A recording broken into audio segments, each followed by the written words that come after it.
Hello. In this video, we'll be studying the concept of subgroups. Um, so, what is a subgroup? By definition, a subset H of a group G is called a subgroup of G if H itself is a group when endowed with the group operation of G. When this is the case, it is then common to write that H is a subgroup of G. And the way we write this is H is a subgroup of G is by using this notation, which almost looks like less than. Okay, so it should always be read from the context. You should not confuse this with, for instance, 1 is less than 2. All right, so in any case, if you have a set, say G, and then you have a subset, say H, the way you show that H is a subgroup of G is by showing that when you restrict, so first of all, you have to show that you have to endow H with the group operation on G, and then you have to show that all of the axioms required for a group are met with the structure given by endowing H with the operation of G. So when this is the case, then we'll say that H is a subgroup of G. So it is possible to be a subset and not be a subgroup. Okay, more about this later. Okay, so this theorem gives us a sufficient condition for checking when H is a subgroup of G. So the theorem is stated as follows. Let G be a group and let H be a subset of G, which is not empty. Okay, now if H is closed under the group operation of G and under taking inverses, then you can automatically conclude that H is a subgroup of G. Okay, so this gives you sort of a shortcut, a shorter way to decide whether H is a subgroup or not. All you have to check is check closure under the group operation and closure under taking inverses. Let's look at the proof of these results. Let us assume that H is a non-empty subset of G. And let us assume that G is endowed with some operation which we call star, and we'll assume that H is closed under the group operation of G and also under taking inverses. Right. So this is essentially a direct proof. This is a direct proof. Now, to prove that H is a subgroup of G, since H is closed under this operation star and under taking inverses, it remains to show that associativity holds and that H has an identity element. Okay?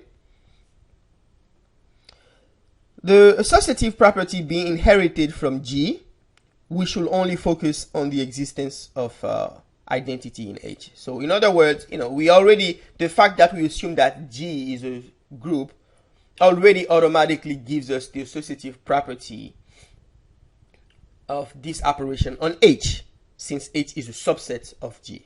Okay, so let us just now prove that the identity element exists. Now, since H is assumed to be non-empty, we may select an element little h in big H, and the fact that H is closed under taking inverse implies that the inverse of H is in big H, right? Okay. Now, appealing to the fact that H is closed under the operation star, this implies that if we now take H and then you compose H with its inverse, you should get the identity E, right? But the identity E, we already know that this set is closed under the group operation. So the identity E, which is the identity element of this group operation, belongs also to H. Okay, so this tells us automatically that so since A is the identity in G and H is contained in big G, then for every element in the set H, we should see that if you take H star E, you will get E star H, and that will be also H. Okay, so and this concludes our proof. Okay. Okay, let us now look at some examples of subgroups. First, for this example, recall the imaginary unit. If you remember, the imaginary unit, I, is a complex number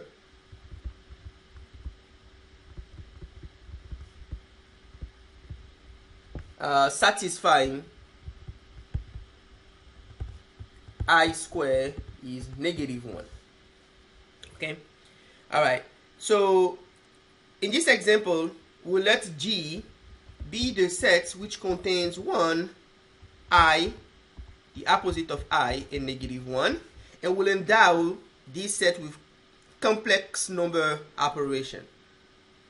Okay. Now let H here be the subset of G which contains -1 and 1, and I claim that H is a subgroup of G. So the way we see this, to prove this, all we need to do is appeal to our theorem. So we need to just verify the theorem. Okay, so let's see here. So since H is non-empty, it suffices to verify that H is closed under the given operation and under taking inverses. Okay, now the closure property follows by completing the following table. So let's see. -1 times -1 is 1. -1 times 1 is -1. 1 times -1 is -1. 1 times 1 is 1. See that every possible combination, every possible operation that we take of two elements in the set gives us another element inside the set. So this tells us that H is closed under complex number multiplication.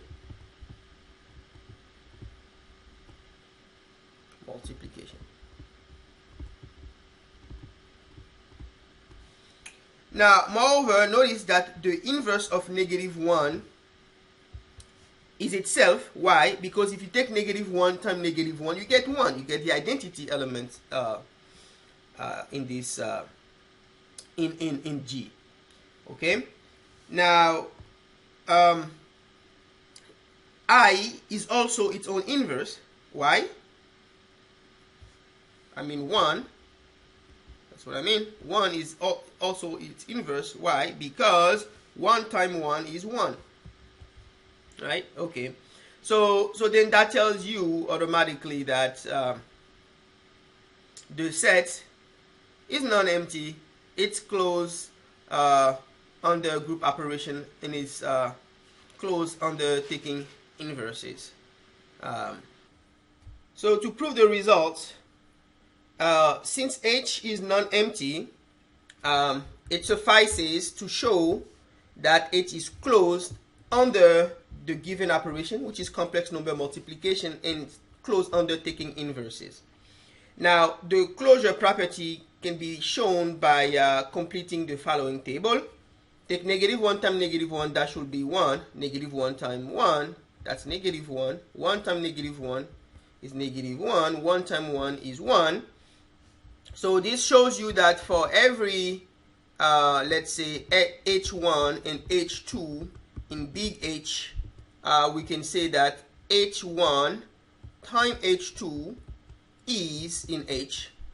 Thus, H is closed under complex number multiplication.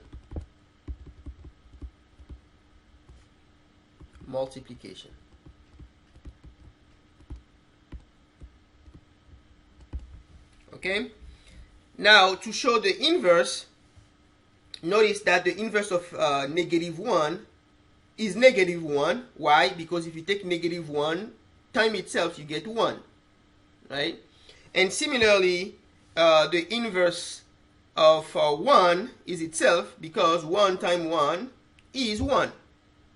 Okay, so that this tells us that for every H which is in the set H, the inverse of H with respect to the operation is also in H. Therefore, H is closed under the under taking inverses. So we conclude then that H, the set H containing -1 and 1, when endowed with complex number multiplication, is a subgroup of G of order 2 because it has 2 elements in it. Here's another example. We consider this set H, which consists of all numbers of the type m over 3 power n, where m and n are integers. And our task here is to show that this is a subgroup of the group of rational numbers when we endow the rational numbers with addition, right? So the usual addition.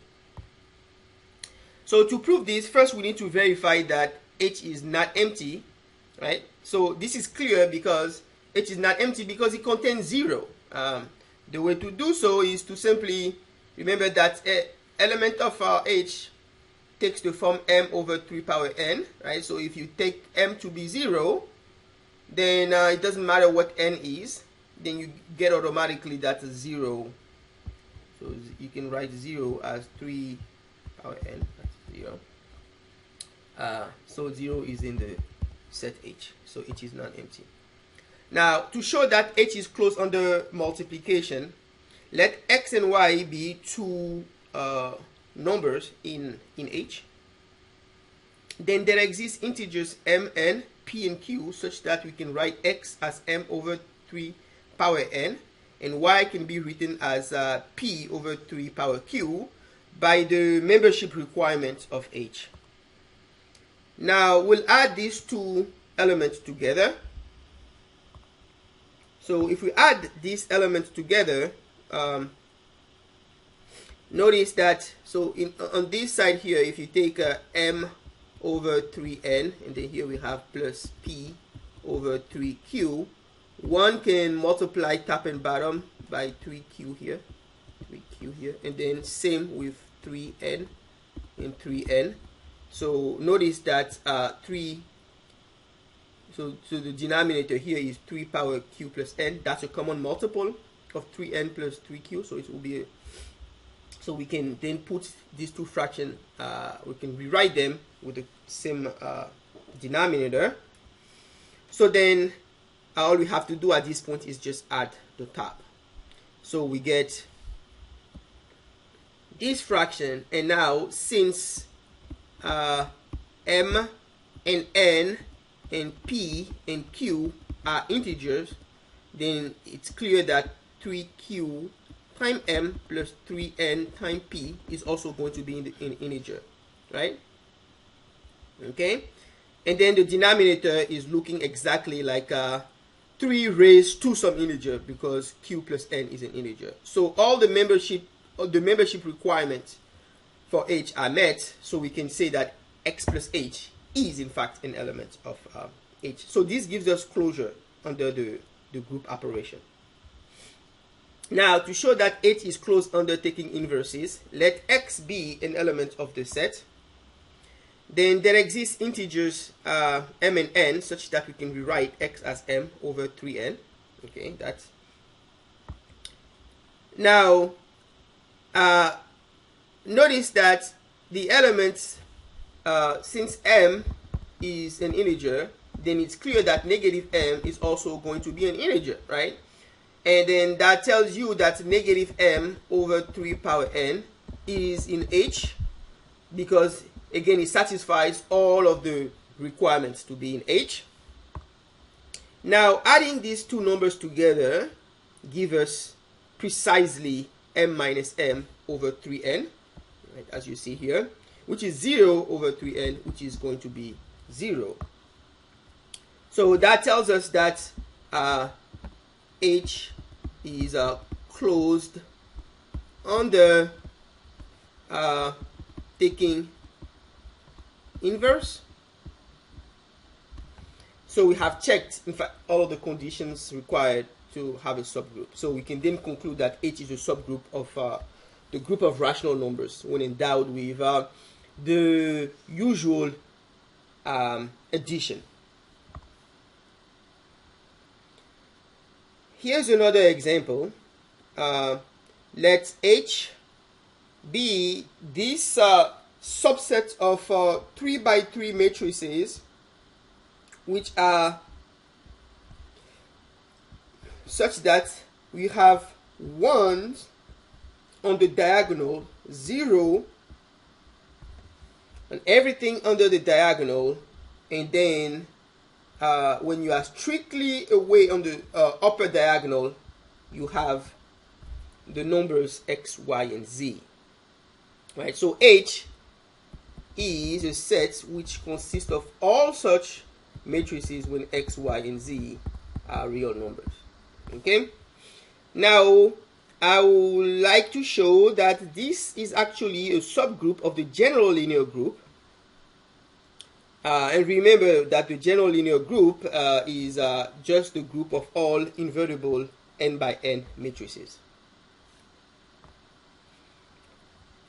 Okay, so first, let's set x to be y to be z to be 0.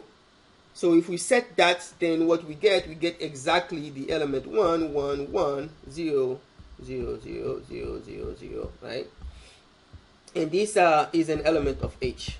Okay, so H is non-empty. Okay, keep in mind that this is also a very special element. In any case, to show that H is closed under matrix multiplication, we take this product. Okay, again, just to remind you of how you take this operation, you take first this row and then this column, and then essentially you take the dot product of these two elements. So you get 1 times 1 plus x times 0 plus z times 0. That will be 1. So it's here. Okay? And then you move on to the next element. To get this element, then you take this row and this column, the first row and the second column. And again, you take a dot product, so you get 1 times a is a, plus x times 1 is x, plus z times 0 is 0. So that gives you a plus x. Okay? To get this element here, you take the first row and the third column. Again, you take a dot product. 1 times b is b, plus x times c, or cx, plus z times 1. So this gives us b plus z plus cx as shown here. Okay? Now, so in any case, if we take this product, we get a matrix which looks as follows. You have, again, 1 on the diagonals, 0 below the diagonal, and some real numbers on the strict upper diagonal. I mean, on the strict up, away from the diagonal, right? Above from the diagonal. So because all of these are real numbers, then the matrix obtained by taking this product look exactly like elements of our set here, right? It looks exactly like this. So we can then say automatically that this set is closed under matrix multiplication. Okay. Now, again, you should really pause the video here and check these calculations for yourself. Now, to show that H is closed under taking inverse, let X, Y, and Z be two real numbers. Now, I claim that this is the inverse of this matrix here.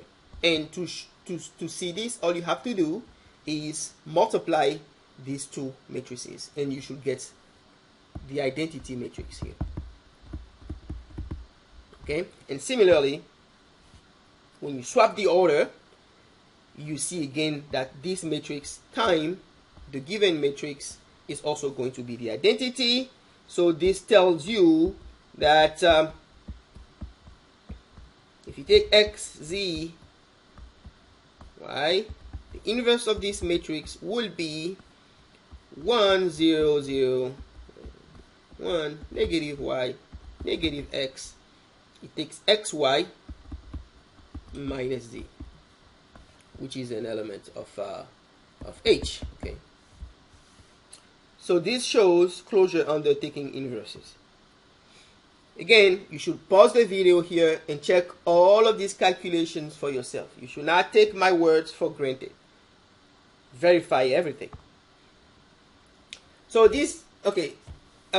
so we are done with the previous example. Now let's move on to another example here. We go back to the general linear group, which is the group of all invertible matrices of order n. And when we write SLNR, this will be the set of all elements. It's a subset of the general linear group, which satisfies the following membership condition. The determinant of such element is always 1. Okay, and this is known as the special linear group. And our aim here is to prove that this is a subgroup of of the general linear group. So how would you do so? Well, the way to do this is to first verify that this group is non-empty. So to show that SLNR is not empty, so let's see here, since the determinant of the identity matrix is 1, it follows that I is in SLNR, right? Okay. All right. Next, you'll have to show closure on the multiplication, and then you'll have to show closure on the taking inverses. I will leave this as an exercise for you. This is left. The rest is left as an exercise. All right. Now let's move on to another concept. The concept of interest here would be that of a cyclic group. A cyclic group. What is a cyclic group? Well, let G be a group endowed with an operation star, and let A be an element of G. Next, we consider the set of all elements of the type A star A, and so on all the way till star. So you take all possible, you take the set of all elements that can be obtained by simply taking the product of A with itself.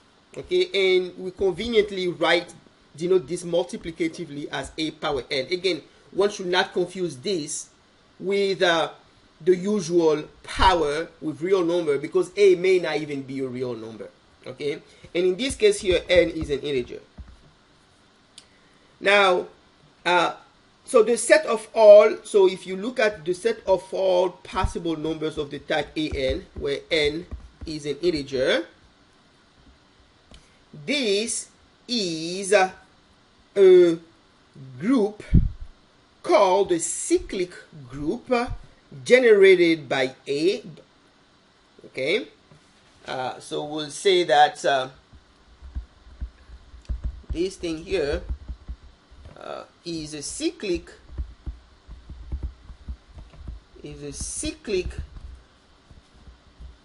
group generated by A, and we'll denote it in this Langle A, wrangle A. So whenever you see this, then you should understand that this is a cyclic group generated by A. Okay? All right.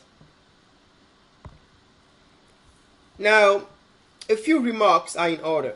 Suppose that there exist integers m and m such that m is less than n. Okay? And that somehow a power m is equal to a power n. Now, if you rewrite e as a power m times a power negative m, the fact that we know that a power m is a power n gives us that we get a n here and then a negative m, right? And then this will give us a n minus m. And since we assume that n is greater than m, then this gives us n minus m is going to be a positive number. Okay, so the point is that there exists an integer k such that a power k is equal to the identity element. So if you know that this holds, then automatically the point here is that if there exists m and n, which are two integers, such that n is greater than m and a power m is equal to a power n, then you can automatically conclude that there exists an integer k which is actually positive, such that a power k is the identity element. So that means that eventually, if you keep taking powers of a, eventually you get back the identity element of the group. Okay, and now if we let k be the smallest integer satisfying a power k, we'll say that k is the order of a, and we'll write the O of a, and is this is a more common notation. It looks like an absolute value, but again, you have to read everything from the context. It's not an absolute value. It stands for the order of a is equal to k. Is the smallest, again, the order of a is the smallest integer satisfying the condition a power k is the identity element. So in this case, the group generated by a is going to be finite, and then if you write out the elements of the this group, you start with a squared, and then you have a power k minus 1, and then you reach ak, but ak is e. But if you take any other power, all you do is cycle through one of these elements here. So, and since a set may not be redundant, you essentially have exhausted all possibilities that can occur. So you can conclude that this is in fact a finite group of order k. So we write that the order of this group, the cyclic group generated by A, is k. Now suppose that for any distinct integer m and n, you have that a power m is never equal to a power n. In this case, every integer k produces a new element a power k in the cyclic group generated by A, right? So that means that regardless of, you can just keep taking powers and powers and power, you always will produce a new element. And same with the inverse of A also. So this is an infinite cyclic group. And so we say that the order of the element A which we denote as this, is infinite. And G is called an infinite cyclic group. Okay, this result is stated as follows. Let G be a group and let X be an element of G of finite order n. We want to prove that X power L, so the element obtained by taking iterated powers of X L times, is the identity if and only if n divides L. Right? Remember that n, which is the order of n, is the smallest integers for which X power K is the identity. Okay, so let's prove this result. So suppose that X power L is E. Now we use Euclid's algorithm and we write L as NQ plus R, where R is the remainder after we divide L by N. So R has to be in between 0 and N, right? Okay, now if we look at X power L, this will be XQN plus R, which is XN power Q X power R. But X power N is E, so we get EQ X power R. But E power Q is E again, so we get E X power R. And since E is the identity element, this will be X power R, right? But then X power L is E, so X power R will be E. Now, since N is the smallest integer satisfying X power N is E, then it must be the case that R is 0, right? Because R is strictly less than N, and we have that X power R is E, but X power N is the smallest integers for which non-negative integers for which X power N is E, right? Okay, so R has to be 0, and so this tells us that L must be a multiple of N, right? Because if R is 0, then you get that L must be NQ. Okay, in any case, let's focus on the converse. So let's suppose that N divides L. In this case, we write L as N times M for some integer M. That's what it means for N to divide L. Now, if you take X power L, we can rewrite it as X power N times M, which is X power N, X power M, which is E power M, which is E. And there you go. So this completes the proof. Next, this example says that the sets Z of integers endowed with the usual addition is an infinite cyclic group generated by 1. Okay. So indeed, if you take any integer n, so you can either write n, if n is positive, we can write n as 1 plus all the way till 1 n times, right? And suppose that n is negative, so we can rewrite n as negative 1 minus all the way till negative 1 negative n times in this case, right? This is the case if n is strictly positive, and this will be the case if n is strictly negative, because in that case negative n will be positive. So Z is a cyclic group. It's an infinite cyclic group. Okay, let's G be the sets containing I and A, where A is this matrix and I is the identity matrix. And we endow this set with matrix multiplication.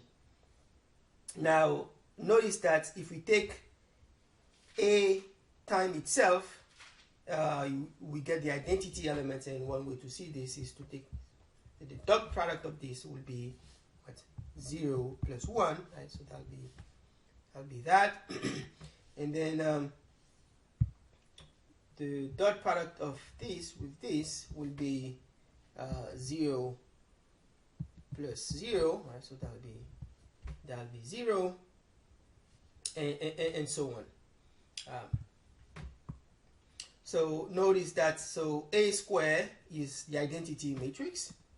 So G is in fact a cyclic group of order 2, and is generated by A. So we'll say that G is generated by A, and it has order 2.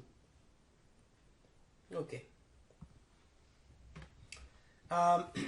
This theorem is stated as follows. Let Zn is a finite set containing elements 0, 1, all the way till n minus 1. It's a set endowed with addition modulo n. And what is addition modulo n? So it's a new kind of addition, which is a little different from the usual addition. But the idea here is, if you take x plus y modulo n, is going to be equal to z if and only if z is the remainder obtained by dividing x plus y, where x plus y is the usual addition, by the natural number n. Okay, and in fact this is a cyclic group of order n.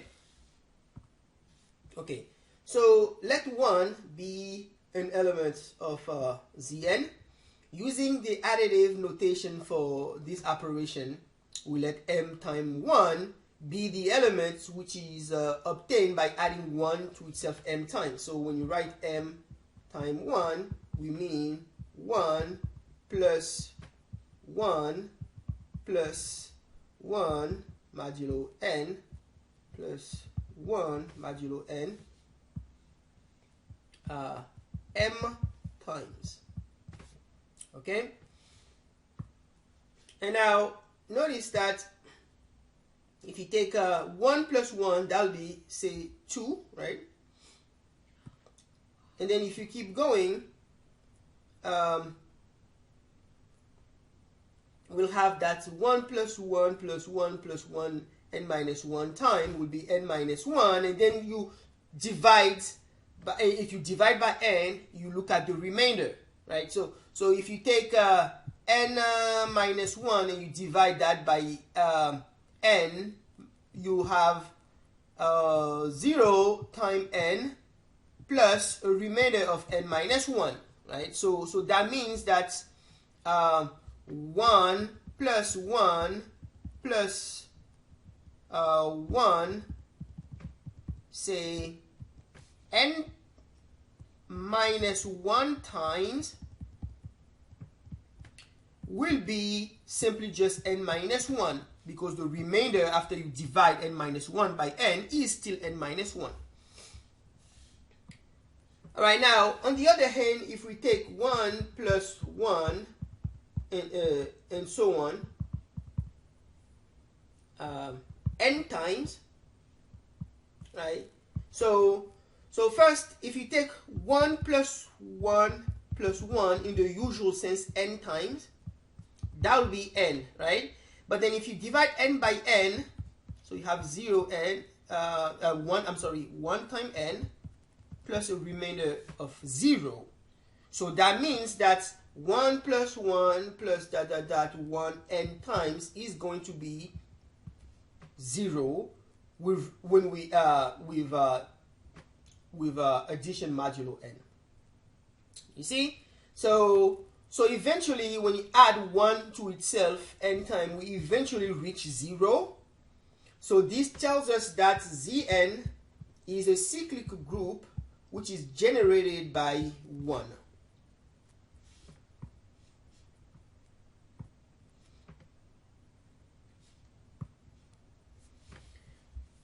let us consider again this group, which we have already looked at before. G is the set containing I and A, where A is the matrix 0, 1, 1, 0, and I is the identity matrix 1, 0, 0, 1. And we endow this set with matrix multiplication. And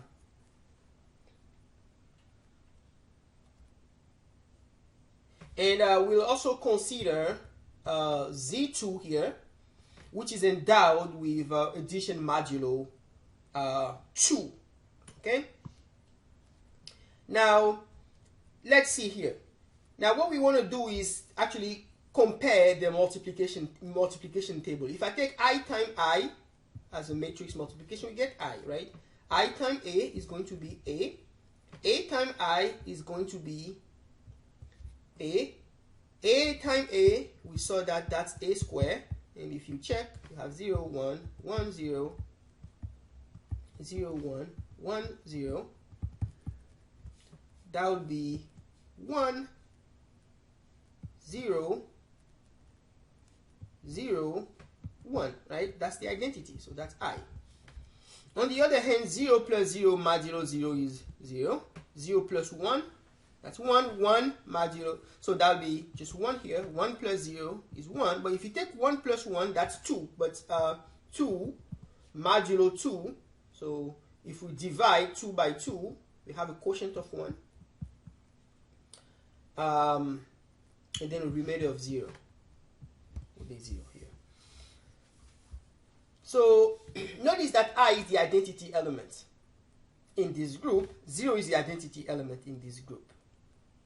You can see that if you were to establish a one-to-one correspondence between the set, so we have this set here. On this side we have I here, and then we have A, and then on this side here we have 0, and then we have 1. So if we establish a one-to-one correspondence,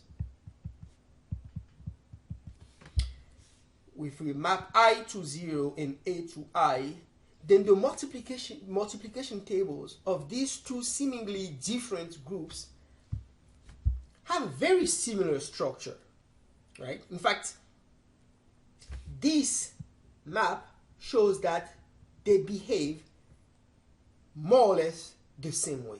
So these two groups seem to have the same structure. We'll later talk about how to precisely capture what we are observing at the moment. Now, let us consider the following group of matrices. So this group consists of elements of the type, you have any real number A here. Well, not any real number. A is none. A is strictly positive. You have 1 here, 0, and X is any real number. So we take all matrices of this type. And the aim here is to show that this is not a cyclic subgroup of A. So to show that it is not a cyclic subgroup of A, we have to show that there exists, no matter what elements so if we take, so you should be able to find an element in our set which cannot be generated by a single element, right? Okay, so let me make this a little bit precise. So let's suppose by contradiction that H is cyclic, and let A be the element, this element here, 2, 1 on the diagonal, and X is 1, 1 on the diagonal and 1 on the upper diagonal. Notice that these two elements are in H. Why? Because they satisfy the membership requirement. 2 is strictly positive. You have 1 here, right? And then again, 1 is strictly positive here. And then 1 is a real number. All right.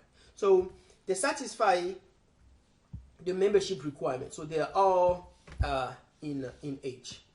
Now, since H is cyclic, then exist, because we assume that H is cyclic, then there must exist an element M which generates H, right? Okay. So in other words, the entire group H can be written as any element. So for any element, say U in H, there exists some integer k such that U will be equal to M power k. That's what this is saying. So in other words, we can rewrite H as follows.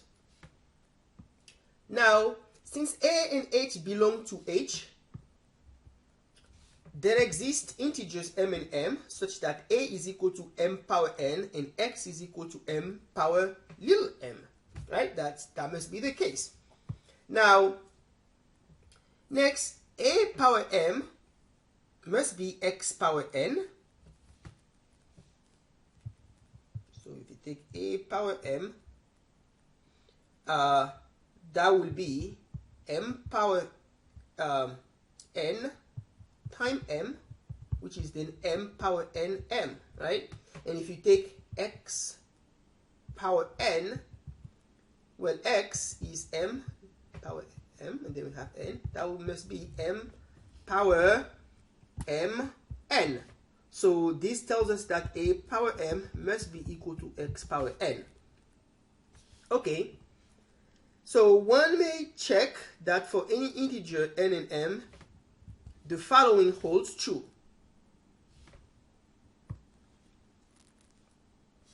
A power M, if we take A, say for example, A square, you will see that A square will be 2, 1, 0, 0 here, and then you have square here, essentially. So that will be 4, 1, 0, 0. And then if you take A cube, you will see that you get 2 cube, 1 cube, 0, 0. But 1 cube is 1, and so on, right? So for any natural number n, what's going to happen is that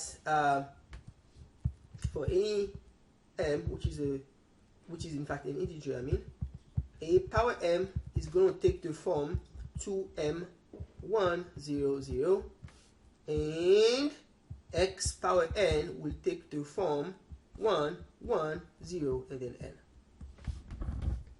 Now, so because am is equal to X power n, if we set these two to be equal to each other, what's going to happen? So you'll have 2m here, 0 0 1, and then you'll have 1 n 0 1. These two must be equal to each other. So this is then telling you that, so this is going to be the case if and only if 2m is 1 and n is 0. Okay, but what will happen if 2m is 1? 2m is going to be 1 if and only if m is 0. So thus n must be m and m must both be equal to 0. But if that's the case, then A must be m power 0, which is the identity element, and X must be m power 0, which is the identity element. So A must be equal to X, and that must be equal to the identity element, and that is of course absurd. So we reach the desired contradiction.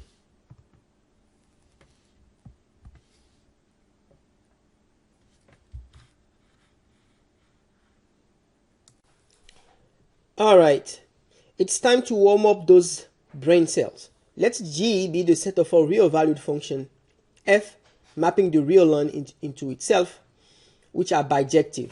Okay, so we'll endow this set with function composition. I would like you to pause here and verify that this operation defines a group structure on this function space. Now, the identity element in this group is indeed the identity map. So it's the function mapping the real one into itself, which sends every real number to itself. Okay. All right. Now let phi be a function such that phi of x is x cubed. This is a cubic. You can verify that phi is in fact an element of the set. It's a bijection. And I would like you to consider the cyclic group generated by phi. What is that? This is precisely the set of all elements obtained by composing phi with itself and time. This is not a power, this is a function composition. So be very careful. So for instance, when you write phi square of x, we mean phi of x. Okay. All right. So we look at the group generated by this function, this cubic function. What does this should be a cubic? What does an arbitrary element of h look like? I want you to pause the video here and try to answer this question.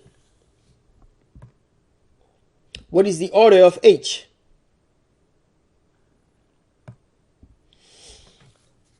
Next, let G be a group. The center of G is the set of all elements such that, so this is the set of all elements commuting with every element in the group. So the center of G is denoted Z of G, is the set of all elements in the set which act as follow. If you give me any element G, ZG will commute, will be GZ for every element in this set G. Okay. All right. So first, let's prove that ZG, the center, is actually a group when endowed, is a subgroup of G when endowed with the group operation. First, the center is not empty since it contains the identity element. Why?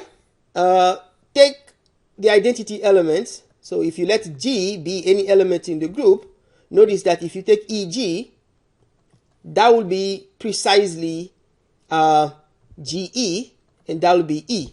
So this tells you automatically that E is in the center of the group, right? Okay. Now, secondly, let X, Y be two elements in the center. And let G be an arbitrary element in the group. Now, our aim here is to show that X, Y is in G. So in other words, we'll have to show that if you take X times Y times G, this will be G times XY. This is what we want to show. Okay. And how do you show inequality? You start with one side and you get the other. All right. So let's see here. Let's look at this here. If you take X, Y times G, we can use associativity to rewrite this as X times YG. And the fact that Y is in the center allows you to focus on just this and then commute these two. So this will look like X, G, Y, because Y is in the center. It commutes with every element.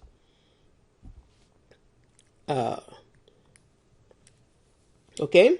Now, we can then again use associativity to rewrite this as XG, Y. This is by associativity. But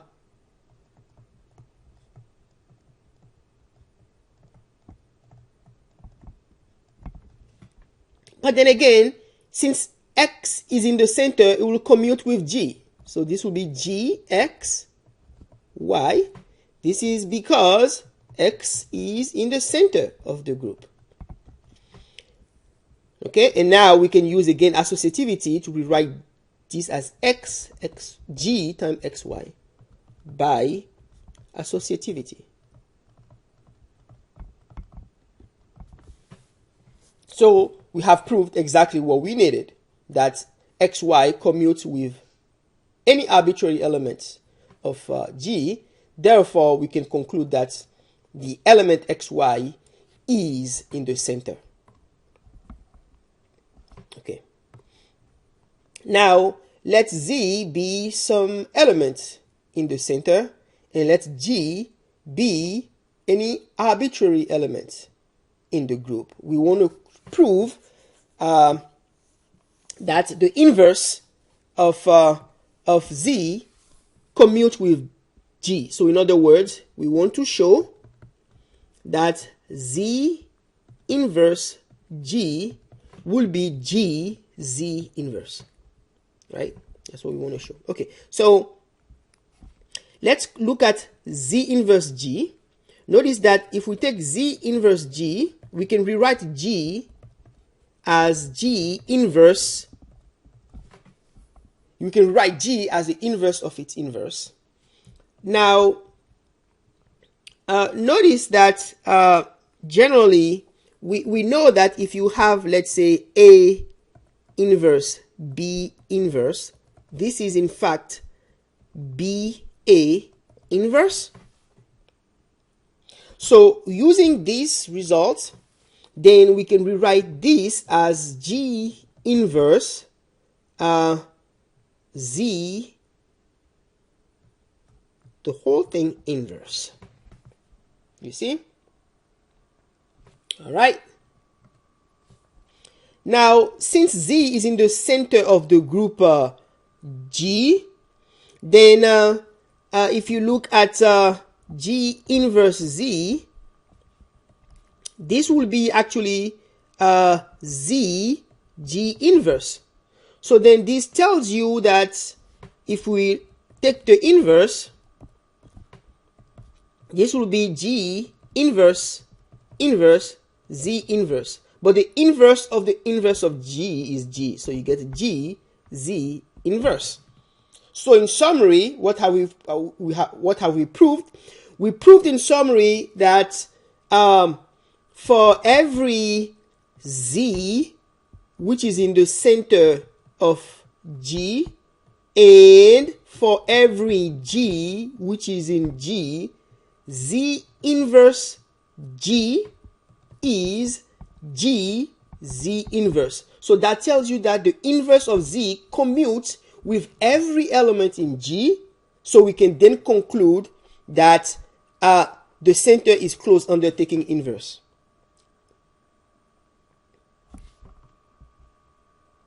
Okay, so it's this, the center is non-empty. It's closed under multiplication. It's closed under taking inverse. Appealing to the theorem that we proved, then we can conclude right away that the center is also a subgroup. Now let's G be a group and let's X be an element of the group.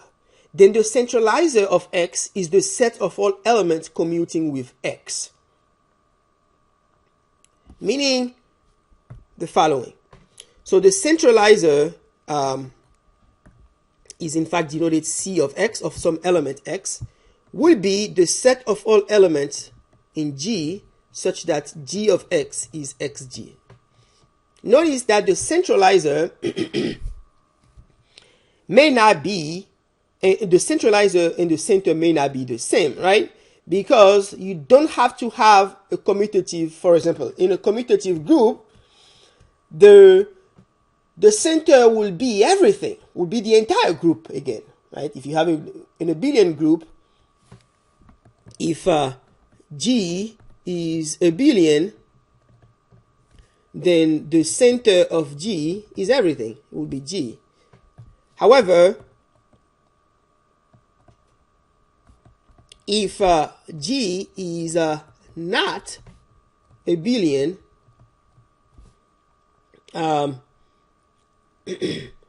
the center of G may not be all of G, and also in that case the centralizer of some elements may not coincide with the center of G.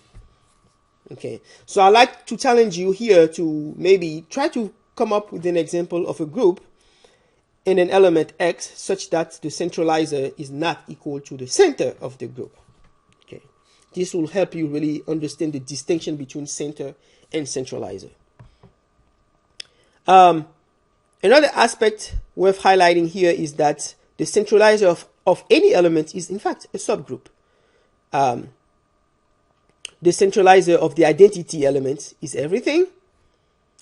If G is a billion, then for any X which is in G, the centralizer of X is all of G. Let us consider this example here. This is known as the Heisenberg group. We've discussed this example before. It's a subgroup of G is a subgroup of the general linear group GL3R.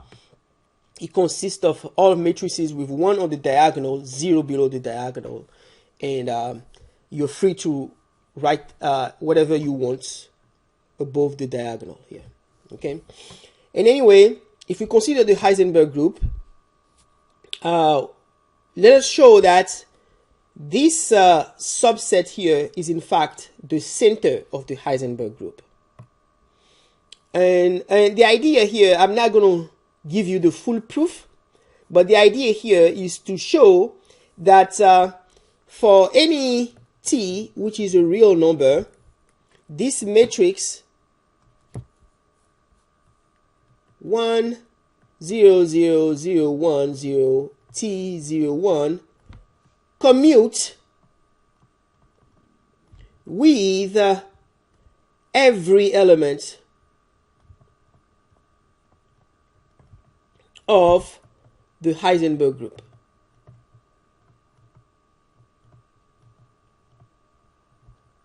That's the main idea. And the way to do so is to compute that this product is going to be equal to this product, and argue why any matrix which commutes with every element of G must be in H. If you can prove that, then you would have proved that the center of G will be equal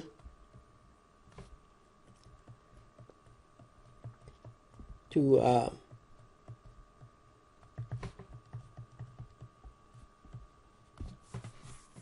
this subgroup.